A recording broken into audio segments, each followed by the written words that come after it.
We got a Mr. Ballen video on the Mr. Ballen Saturday. Make sure y'all give a video a thumbs up, like, share, subscribe. Make sure y'all go subscribe to my second channel in the description down below. I be forgetting sometimes, bro, to put it in there. I ain't gonna lie to y'all. I ain't gonna lie, I be forgetting to put that shit in there. For real, bro. Make sure y'all go over there. We be reacting to UK drills, all that type of, you know what I'm saying, shit. Um, what I'm gonna do is we're gonna do a strike week. You know what I'm saying? For those who don't know what strike week is, we're gonna be posting videos every single day. Um, for the you know what I'm saying, from Monday to Sunday. You know what I'm saying? That's coming up soon, probably about 2 weeks. I'm gonna do it. That being said, let's go ahead and get into this video, man. Mr. Ballen.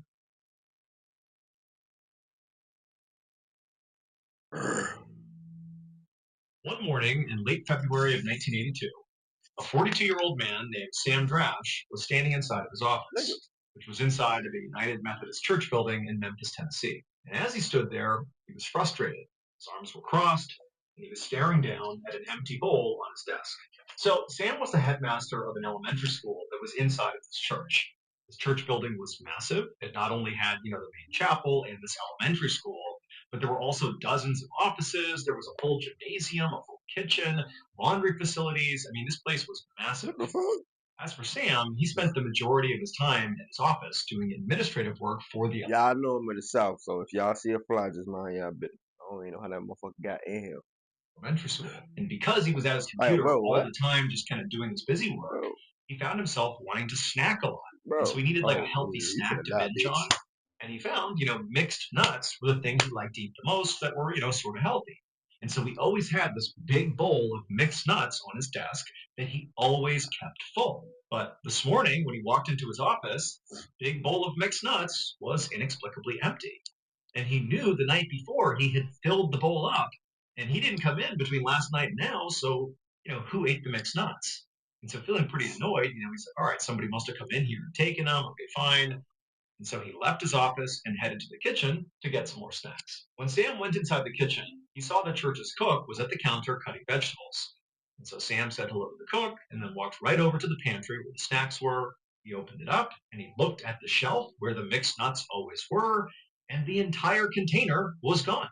And in addition to that, Sam's scanning the other shelves and seeing that a lot of snacks that he knew were typically in this pantry were also gone. It was like someone had raided the entire pantry. And so Sam, he turns to the cook and goes, hey, was there like an event here last night where they would have handed out a lot of snacks? Because I feel like, oh, I would have been, well, no, not really, because I ain't gonna lie.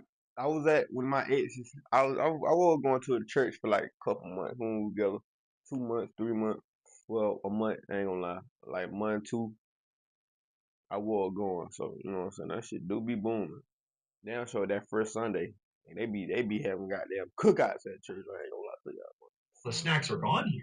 And the cook, who No at that bullshit. point was still chopping vegetables, he stopped, put the knife down, and he turned and looked at Sam and said, I'm glad somebody else has noticed this because for the last month, food has been going missing for no reason. I don't understand what's happening here. The cook told Sam that at first, the food that was going missing was pretty minor. It was really just snacks and just here and there, not a big deal. But he said more and more lately, it wasn't just snacks going missing. It was actually stuff from the fridge. And he told Sam that, at night, he put a padlock on the fridge specifically to keep people out of it, in particular the kids, who would come in and like raid the fridge. He's like, it's locked. But, last night he said he put a ham in the fridge, this whole ham, he put it in the fridge, and then he shut and locked the fridge. And then this morning when he came in, he opened the fridge up and the ham was gone. And he literally walked over to the fridge, opened it up, and showed Sam the shelf where this huge ham was supposed to be, but now it was just gone. The cook told Sam that he had already About some ham, nigga, we finna tweak out in this bitch. Hey, I don't play about ham. spoken to church Good, administrators boy. about this strange issue. When he flagged this morning that this ham was now gone, and while they said they'd look into it, they admitted to the cook that they really didn't know what to think of it. It was just very confusing how this was even happening. At this point, Sam was just totally irritated because now he knew, one, he would have to go do his admin work without any snacks, but two, it was pretty clear that, some of the kids, probably from his school, had likely begun sneaking into the kitchen and taking snacks. And also, very likely, they must have gotten hold of the key to the padlock on the Definitely. fridge, and now they're kind of escalating, stealing whole hams from the fridge. I mean, this whole thing was just totally annoying and really bad behavior. So Sam figured he would likely have to deal with the kids at some point. But Sam told the cook, look, for right now, what I'll do is I'll also talk to administrators and I'll have somebody come in here and they'll replace the lock on the fridge. A few days later, on March 3rd, Sam walked into the church building and began heading down the hallway towards his office. For the past couple of nights, things have been quiet at the church. Sam had the lock replaced on the fridge. It seemed like that had solved the issue of things going missing in the fridge. And also, Sam had replaced his mixed nuts supply, and nobody had taken any. So it seemed like, whatever was going on, maybe there was a prankster or something that clearly, changing the locks and maybe putting some additional pressure on the church administrators to let people know to stop doing this had had its effect because things were back to normal. But as Sam was walking down the Why would hallway, somebody do he that? passed by the kitchen, which was Why open. would somebody do And that? as he passed by, the cook who was in there saw Sam and said, "Hey, come in here. I got to show you something." So Sam stopped. He goes into the kitchen, and the cook is standing by the fridge, and the fridge is open. And you can kind of see there's a look on the cook's face like, hey, you got to see this. And so Sam kind of has a sense of where this is going, walks over to the cook, and the cook points to an empty spot in the fridge. And he said, look, right there. There should have been several bottles of soda right there, and they're gone. And so Sam's like, okay, like, that's not good. Clearly, this is still happening. But the cook is like, no, this is after the locks have been changed. There's only Somebody moved in that bitch. I ain't gonna lie. Somebody we seen stories like this before. Somebody in that motherfucker, and they staying in there, calling now. I don't know if it's downstairs or upstairs, but they staying in there, and they hearing everything y'all saying. Imagine that shit creepy. Imagine. Somebody stealing your food every single day, and they listening to you. That's so disrespectful. Y'all might as well just come, and y'all stealing from the church.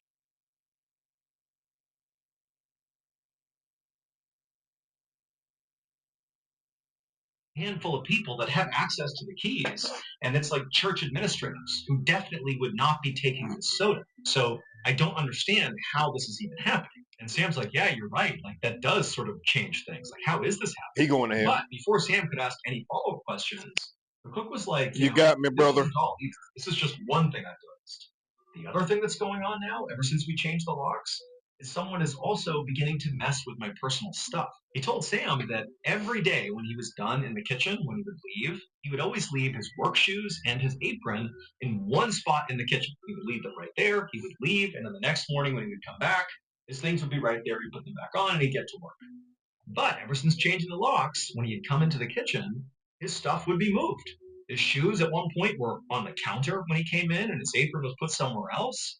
But I mean, nobody was stealing from him. It was like they were just messing with him. And the cook said to Sam, like, I just don't get it. Like, why are they doing this? This can't be satisfying. They don't even see my reaction to this stuff. Like, what are they doing just messing with my stuff?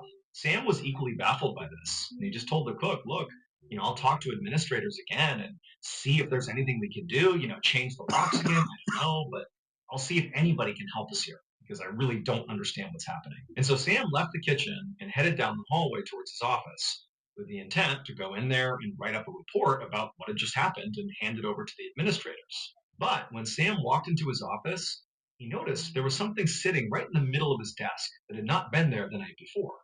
It looked like a paper towel. And so Sam, he walks up and he sees it is a paper towel, but there's a note scrawled on this paper towel, sort of like hectic, chaotic handwriting, like somebody was in a rush writing this note. And clearly they've left this note for him. And so he sits down at his desk and he begins to read the note, and it's totally upsetting. The note referenced the recent murder of this 15-year-old girl named Leslie Gaddis, who had been killed not far from the church in Memphis, Tennessee. This case was all over the news, and so Sam and basically everybody at the church had heard about it. And so he's seeing that the note is referencing this girl, but more than that, the note insinuated that there was something in the church's attic that would change everybody's understanding of this murder case. And so Sam's like, is this a prank? Like an awful prank? I mean, are the kids who are stealing food and messing with the cook's stuff, are they also responsible for this? Sam's thinking, this murder case was all over the news. I mean, everybody, including the kids in this church, had heard about it. I mean, this girl had been abducted from her bedroom in the middle of the night. It Damn. was horrible. Shit. And he's thinking, maybe this really is a prank. But at the same time, Sam's thinking that if this note is true, that there is some horrible thing or some clue or evidence up in the attic that might be useful to police about this case, like he had a responsibility to share it with the authorities. And so even though he knew he might be overreacting a little bit to this, he called the police and said, "Hey, you got to come down here and look at this." And so, sure enough, later that day, police showed up to the church. They met with Sam. They read the note and they went into the attic and they searched it extensively, but they didn't find anything connected to the Leslie Gaddis murder case. They didn't really find anything of note up there at all. They also searched the entire building, just in case, but there was nothing of note. And so the police told Sam that, look, your first instinct was probably right here, that this was likely a prank. Whoever was maybe messing with your kitchen food and the cook very likely did this too. I don't know.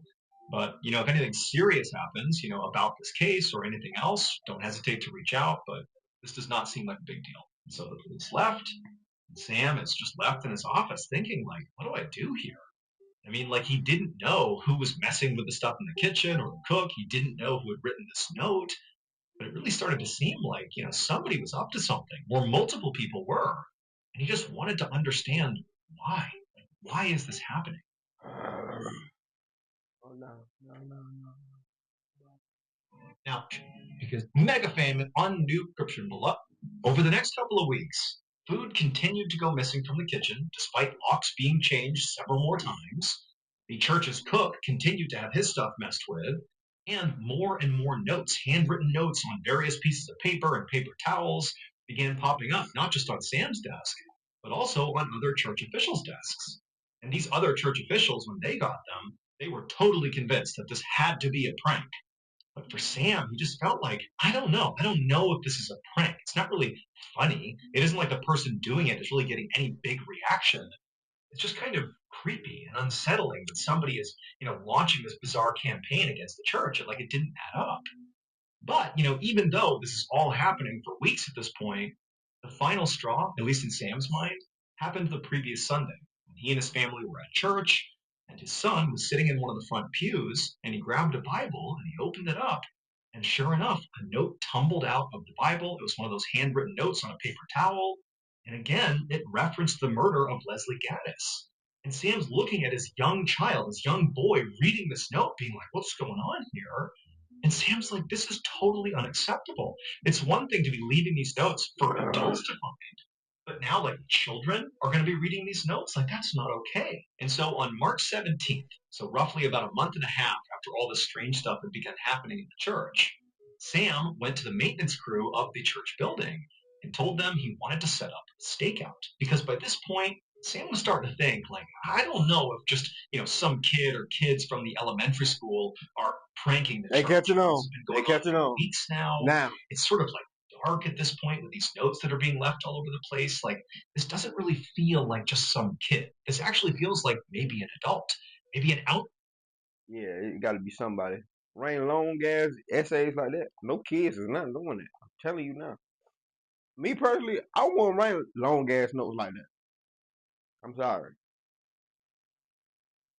Who's coming in to do this? Like, for what reason, Sam didn't know, but he just felt like something's off here. And so his plan was basically he and the maintenance crew would stay in the church at night and literally hide and try to catch whoever this was, breaking in, doing this stuff in the act. By about 10 p.m. on March 17th, it was just Sam and the maintenance crew in their various hiding spots in the church, sort of centrally located so they could see the hallway that led to the kitchen, that led to Sam's office. They're all just kind of positioned, waiting. And so far, nothing had happened. I mean, the church was totally quiet. Everybody else had left for the night. It was just Sam and the maintenance crew.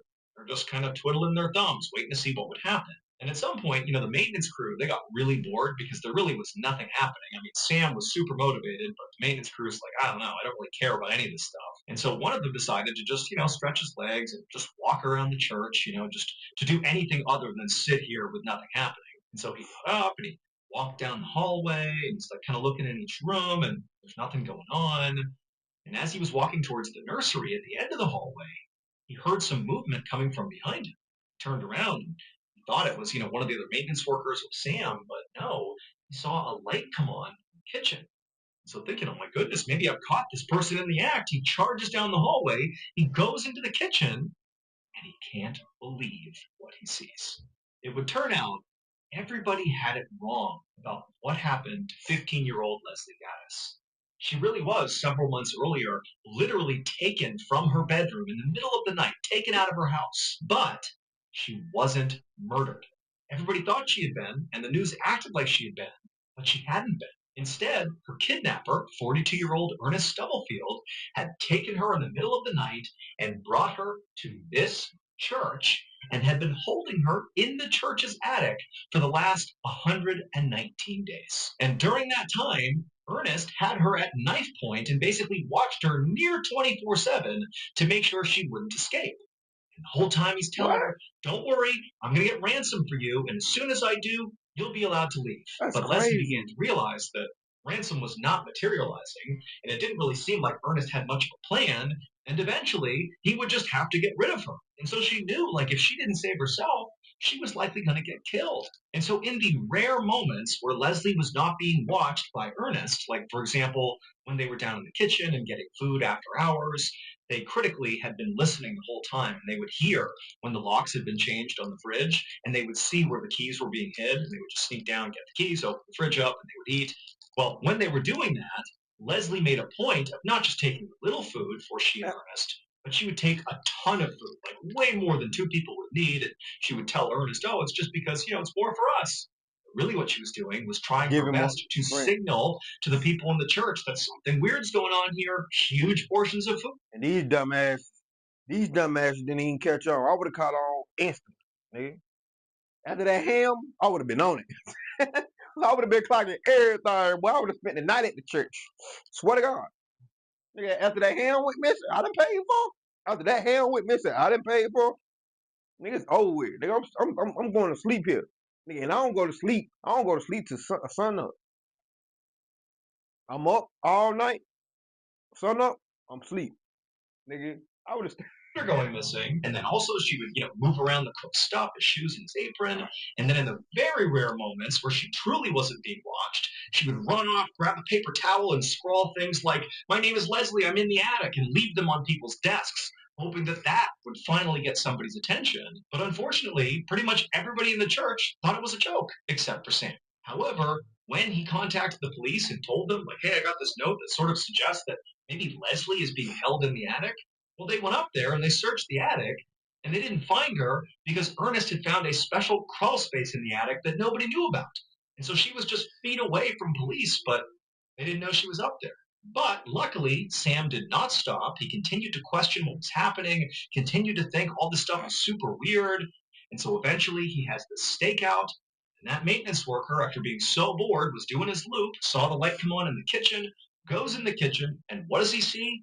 But Leslie Gaddis, alive in the flesh, standing right there. She saw him. Ernest is right behind her, and she just made a run for it and literally dove into the maintenance worker's hands, just praying that he would not run away because Ernest was sure to grab her and do something to her. But the maintenance worker, he grabbed wait. Leslie. Ernest Ernest, took off running, and he would wait eventually a be minute. caught. Ernest was convicted of kidnapping and sentenced to 20 years in prison. As for Leslie, she was hailed as a hero for saving herself, and she would go on to become a successful lawyer who would serve on the board of the Commission on Missing and Exploited Children. Yeah, Thank you so much that's for watching. tough. Give it a watch. All right, until next time. He was working at the fucking God. God damn. Hey, this was a crazy ass story, Mr. Ballen. These the type of stories I love right here. Was good plot twists. I ain't gonna lie. Like, here we talk about what they said, the House of Evil. House of Evil is crazy for one. You know what I'm saying? Bro, if y'all feel like something weird like that going on, bro, investigate your whole house, bro. I tell y'all that every time. Seem like some people were this old, this back in the day, so I don't know. But man, that is crazy. This crazy story, bro. Give me y'all opinion about this in the comment section down below, man. Make sure y'all give your thumbs and like and subscribe. And make sure y'all go check out my second channel. W Mr. Baller video. Thank God that she wasn't M. You know what I'm saying? It just sad that it took y'all long enough to find out what was really going on. Cause, god damn, man, ain't no way. That bitch said, "See y'all when I see y'all. Stay safe, stay humble, and stay out the way, man." Let's ride, man. Close off.